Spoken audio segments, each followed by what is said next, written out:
Նիկոլ Փաշինյանը կիսալուսնյաց արշավանք է սկսել Հայաստանյաց առաքելական Սուրբ եկեղեցու դեմ։ Եվ եթե ժամանակագրության մեջ նայեք, տեսենք երբանից դա սկսեց, երբ Մայրաթորը եւ Կիլիկիո կաթողիկոսությունը միասին Շվեյցարիայում կազմակերպեցին Արցախահայերի վերադարձի իրավունքի մասին խորհրդաժողով շվեյցարական խաղաղության նախաձեռնության շրջանակներում։ Դրանից անմիջապես հետո Կովկասի մուսուլմանների առաջնորդ Ալլահ Շուքյուր Փաշազադեն հայտարարեց, որ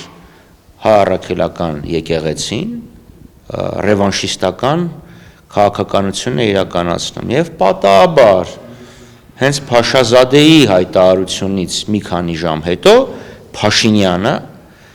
հարձակում, լայնածավալ հարձակում սկսեց հայկական ինքնության առանցքներից, սյուներից մեկի Հայաստանյաց առաքելական Սուրբ եկեղեցու դեմ։ Քաղաքական մեղադրանքներով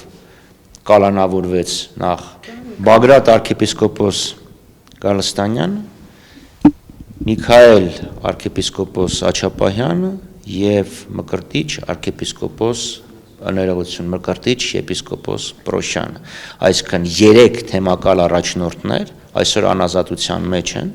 մեկը արդեն դատապարտվել է 2 տարով, սա խայտարակություն է իհարկե, չլսված խայտարակություն, երկուսը մեկի դատավարությունը ընթացքի մեջ է, երրորդին տեսակ, որ ամբողջ գիշեր քննելուց հետո առավոտյան 9:30 որոշեցին 2 ամսով կալանավորել։ Այն դեպքում, երբ մենք տեսնում ենք, որ շատ ավելի ծանր պատիժներ նախատեսվող քրեական գործերով մարդկանց ոչ թե չեն կալանավորում, նույնիսկ տնային կալանք չեն տալիս, ուղղակի ստորագրությամբ բաց են թողնում։ Սա խտրական վերաբերմունք է, իսկ խտրական վերաբերմունքը Եվրախորհրդի կոնվենցիայով արդեն դիտվում է որպես քաղաքական հետապնդում։ Հիմա իշխանություններն ասում են, որ քաղաքական չի, քրեական է։ Ես անընդհատ սա կրկնում եմ։ Սովետում Ստալինի ժամանակ կար 58-րդ հոդված, ժողովրդի թշնամի, դա մաքուր քաղաքական հոդված էր։ Հետո նույնիսկ Սովետը այդքան բան հասկացավ եւ արդեն քաղաքական անդիմախոսներին, այլախոհներին, դիսիդենտներին քաղաքական հետապնդման շրջանակներում դատում էր քրեական հոդվածներով։ Այսինքն որ ասում են սա քրեական հոդված է եւ այլն։ Հայաստանի օրենսգիրքը քրեական օրենսգիրքը չունի քաղաքական։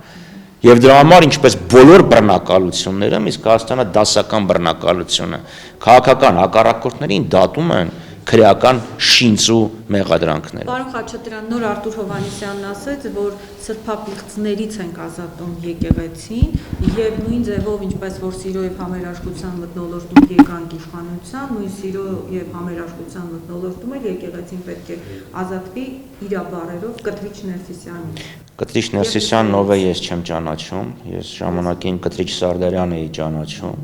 եւ իրան կա հիմա Կտրիչ Սարդարյանի գաղափարախոսության հետևորդներն են։ Կտրիչ Ներսիսյանն ով է, ես չգիտեմ, բայց եթե սրբապիղծներից պետք է ազատեն, միգուցե իրենց ներկայությունից ազատեն